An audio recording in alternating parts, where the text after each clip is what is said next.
Hey, Capricorn! Corn. Caprica. God, Battlestar Galactica was just everything. Oh, I'm talking about like the new one with. I don't really know if there was an old one, but I loved it. Um, hey Caprica, Corn. Welcome to your May guidance. Welcome to the Lumiere channel, firstly, and welcome to your May guidance. This is where you get your guidance for how to have the best month you can have. To a point. Some stuff does come out about the month, but I do my best to really kind of go for the guidance. Um, this is for May.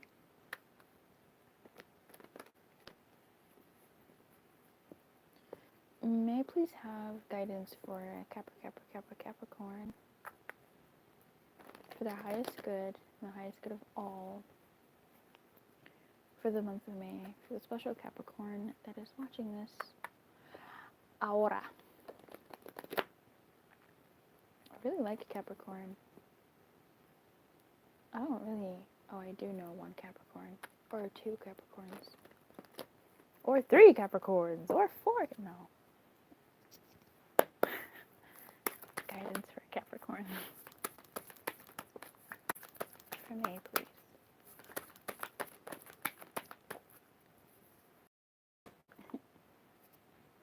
Oof. Okay, Capricorn, there's something here about you not, yeah. You not, there's something here about oh God, not being so bullheaded. So for some of you, this may be, don't be so bullheaded in that, Taurus season. Don't be so bullheaded in that, thinking that you have to do everything alone or taking charge, where you may need to cool it a little bit. There's even something here about moving full steam ahead without sort of checking in with people who may be affected or involved. Moving things too fast, being impulsive, basically. But there's also here about not really the guidance is overall quite gentle. There's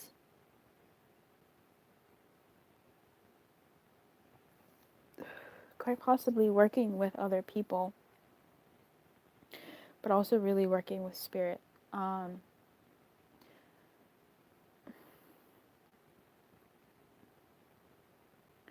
Working with spirit and working with time, even.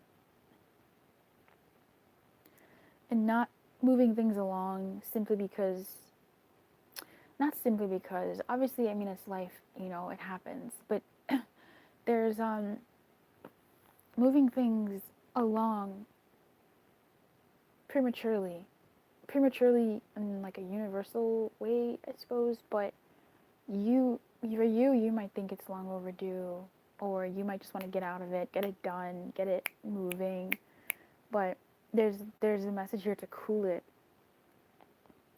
because it's not either and the right time, and it's not really for you to dictate when this can pop off or move through or be done or whatever this is. There's still some things in where you're at that could be attended to before you sort of impulsively leave. This could literally be something as practical as if you're traveling, or if you're going somewhere, if you're trying to move jobs, or if you're trying to leave a certain situation, place, person, thing.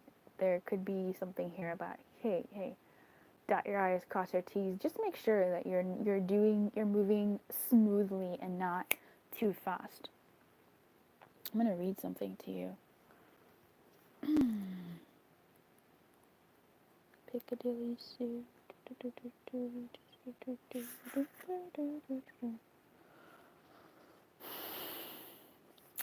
I messed up. I'm going to be reading Clean It Up in Protection, okay? The protection message says, is it possible you may be focusing too much on other people right now? Trying too hard to be helpful. Does taking on what belongs to others make you feel needed or desired? Perhaps you think it's your calling to relieve people of their burdens, but what is the cost to you and to them? Don't clean up someone else's side of the street. You're not helping by freeing him or her of responsibility. You're also not doing yourself any favors, and you just might be adding an even greater strain. You are loved as you are. You don't need to be needed to be loved.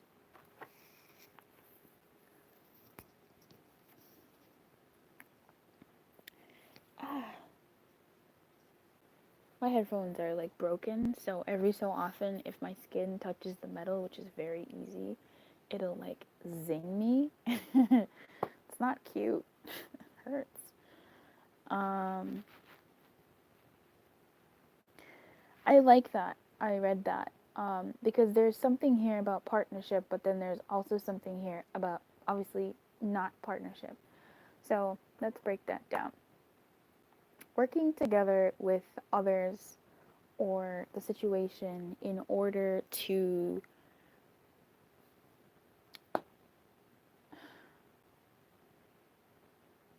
whatever it, in order to get it to the outcome. But you may be at a bit of an impasse, and that's appropriate. If you are someone who tends to impulsively sort of step in, if you are someone who tends to want to fix things, want to heal things, want to fine, I'll just do it, that type of thing, or someone who sticks their nose in certain situations, not an all the time thing, but if there's something in particular that you're finding yourself taking the lead on, ask yourself if it's really your place to. Ask yourself, just like the card said, the message, I really like it. Ask yourself, it's worth exploring. Ask yourself if it's hindering someone else's progress, someone else's growth for you to step in. If you're a parent, it's difficult when things are happening to our. I wonder if James Charles's mom is a Capricorn. If you're, I'm so sorry. If you're a parent and you see your child in trouble, depending on how old they are, I mean, even still, just if you see your charge, someone who you take care of, someone who you care about, getting the parent label out of the way, but that sort of essence, someone who you care for deeply in that sort of way, and you want to step in and save the day and take them away from the pain and this, that, and the other, and you're stuck between a rock and a hard place, even if they did do wrong, right? Or if they didn't do anything wrong, or if it's just a situation where your kid is in, someone who you care about is in some hullabaloo. It could be them deciding whether they should go to college or not, if it's someone who you care about, a niece, nephew, cousin, friend, whatever. What courses they should take, what road in life they should take as far as like what they should study, or if it's a friend who's trying to choose between two lovers, or changing countries.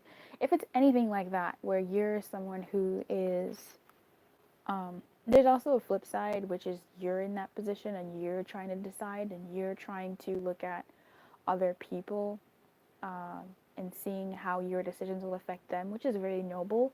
But it seems like, well, that may be an escape, by the way, to escape, what choices you want to make for yourself. And whether you're okay with making certain choices that are good for you but may not be immediately good for everybody else. In any case, going back to the first example, it may be difficult to butt out. I don't believe this is saying butt out entirely. I believe it's saying do your best not to come in and swoop. There is still a level of action here. I feel like there's, yes, presence, but also helping this person through what they would deem as the best possible outcome for them. This is I meet a lot of people. I meet different types of people, and when we talk about faith, it's different. When I talk to an atheist, it's a whole different conversation. When I talk to a believer who's Christian, let's take it in that category, it's a whole different conversation as well. There's arguments on both ends, both sides of the spectrum. Here, what I'm seeing as it relates to that example is there's some people who are of faith who have been told what to believe. We all have.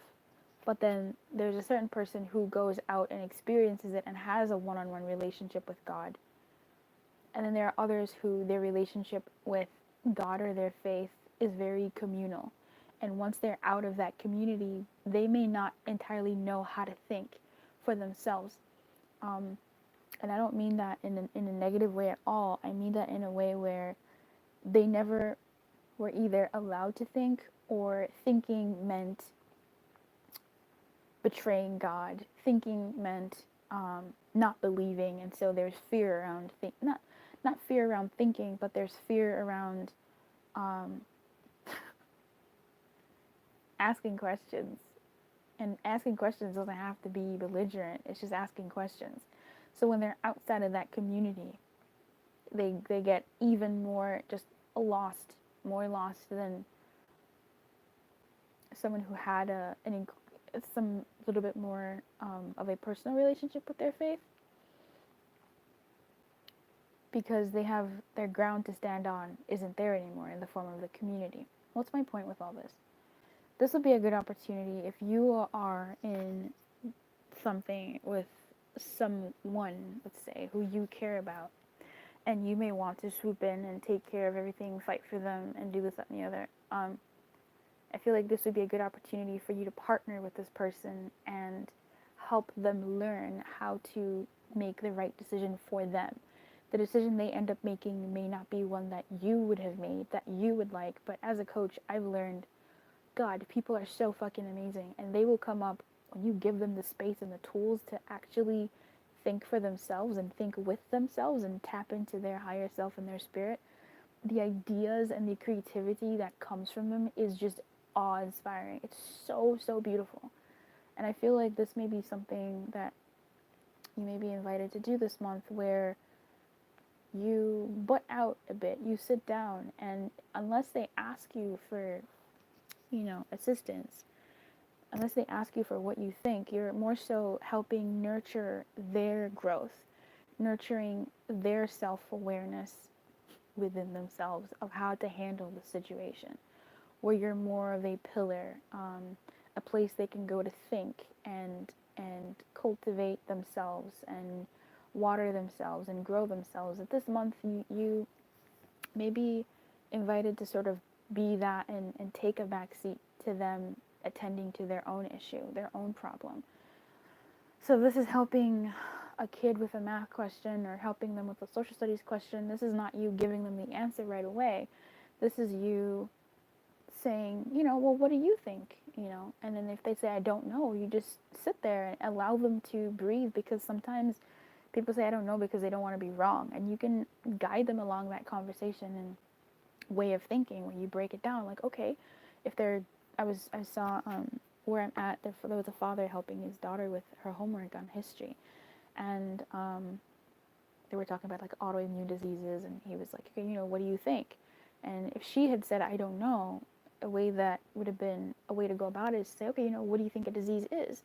And you break down the components of the issue. So if the kid is 3 or 5 years old and there's something going on at school, something happened to their friend Jared or something, you can ask them, honey, what do you think about that type of behavior? Or, is that something that you think was okay? Just teaching them how to think. Teaching them how to think, as opposed to telling them or swooping in and saving the day or giving them the answer. Because while it may be an amazing answer, right, a phenomenal answer, there's something really special about them sort of getting to a resolution on their own. Okay, what does this have to do with you? This is a nice thing for you to witness, a nice thing for you to see another being sort of grow. but also a chance for you to experience something new as well outside of yourself that definitely deals with the insides of you. Um, Allowing you to rest and know that the world is going to be okay without you saving the day, and also helping you deal with the fact that the world will be okay without you saving the day.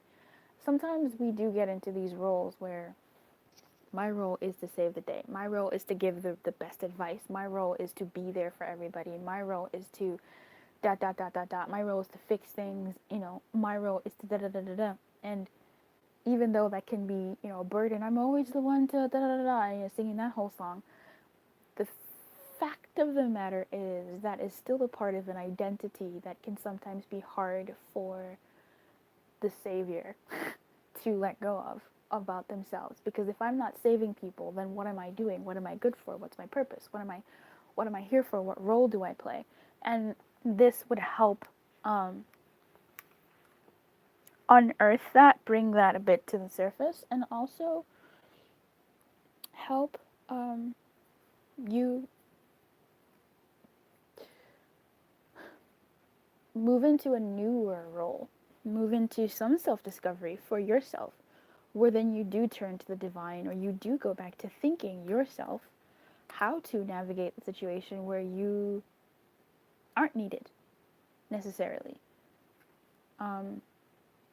Not so that you're not needed, but God, I hope you know what I mean. Well, you don't have to be the savior, and if you're not the savior, then what are you? Kind of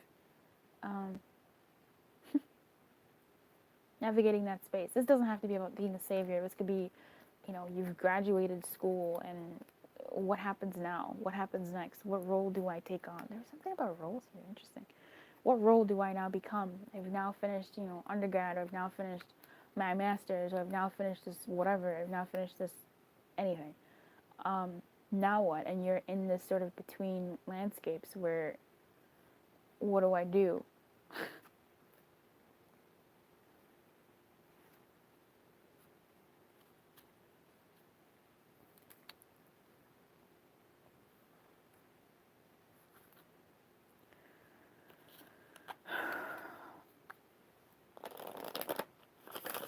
Oh my God, like Caprica. Like Battlestar Galactica. Their entire, population was destroyed, and the only spoilers, well, it's not really, it's like in the first episode, but still spoilers, and the only thing that was left was, the people on the ship.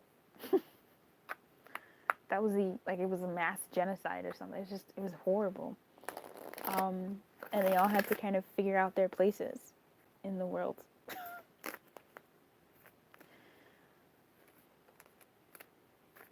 All right.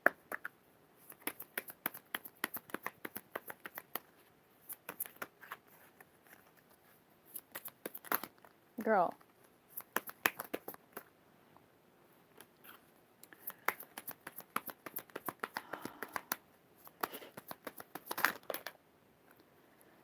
Ay, papi. Hey.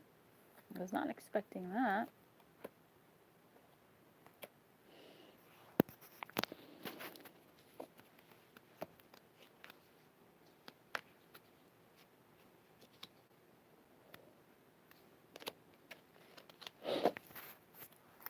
Trust. New love. Soulmate, finances, and career expression love. I actually thought this was the past life experience card.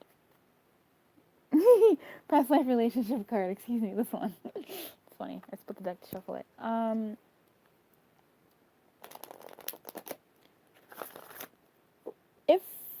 If you are experiencing something which is more so to the second story, and if you stuck around to hear the second story, kudos. Because for you, you're going through both of those aspects of the first story. They're all happening within you. Where you are quelling your knee-jerk reaction, either because you have no knee-jerk reaction anymore.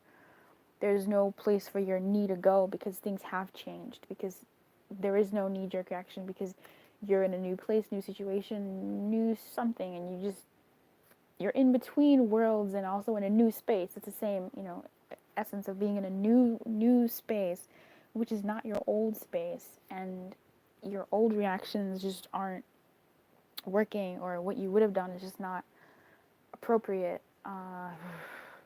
And so you're relearning how to think, or you're relearning how to work with what you've got.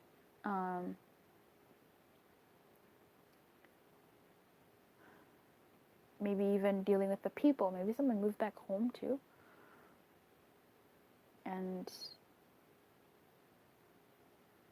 it's loud. Lots of personalities. And the person is stunted? Not stunted, but crippled? Not crippled, but small. You're feeling small in some way. Yeah, don't forget that you have your, spiritual team, your faith, your God, etc., to move you through this, and it's not forever. But it's not forever, for sure. And there's something here that's just not for you to do. It's like not your place. There's a not your place element here, where it's not about you bowing out completely. It's almost about you watching and being present for your assistance if needed. But as you're watching, sort of exuding that trust that this person or this situation will resolve it itself. But this is not about you kicking back and going back to bed. Not entirely. There's leeway for you to be present to it and be present in it. But then there's also accommodation for you to sit back and tie your hands behind your back and sort of watch the situation unfold. But at the same time, you have like a razor in your hand to cut the ties and go in when you can. Because it's not entirely about inaction. Entirely. It's just about being too impulsive and maybe even sticking your nose in where it doesn't belong in anymore. It could possibly be that you may be rendered in such a position that you can't actually help. You can't actually be, the savior. Either way, I feel like while this may be, I don't know, this may be challenging, but almost like a saving grace. Something that's like, okay, actually this is kind of nice that I can't do much of anything here. But there is a message here which I was seeing earlier but did not harp on, and then it came out and it was like, Luce, you forgot. It's the fact that you are moving to greener pastures. Right? You are moving to greener pastures. The space is not only not for you, but it's also, there's something that you butt out of, but then also sort of still be present for. Definitely moving into some newness, and in this space you do not belong anymore. If you are experiencing a dip in your finances and career, it's not going to last for long. Hold on tight. Do what you need to do to get by. It's not going to be forever, okay? Trust that things are going to work out, because they will. Whether they work out this month or next, whatever cycle period, things are moving to a better place, and it's okay for you to focus on you, but also still be present to the world around you, right? Yeah, I think that's actually a message as well. Yeah, it's okay to focus on you, but still definitely be present. Because you're going to greener pastures. It's nice. It's actually really nice. That's nice. You might even be encouraged to take a vacation. If that's something that is available to and for you. Okay, honey. I wish you everything. Keep your light on. Oh my god. Oh, stretching feels amazing.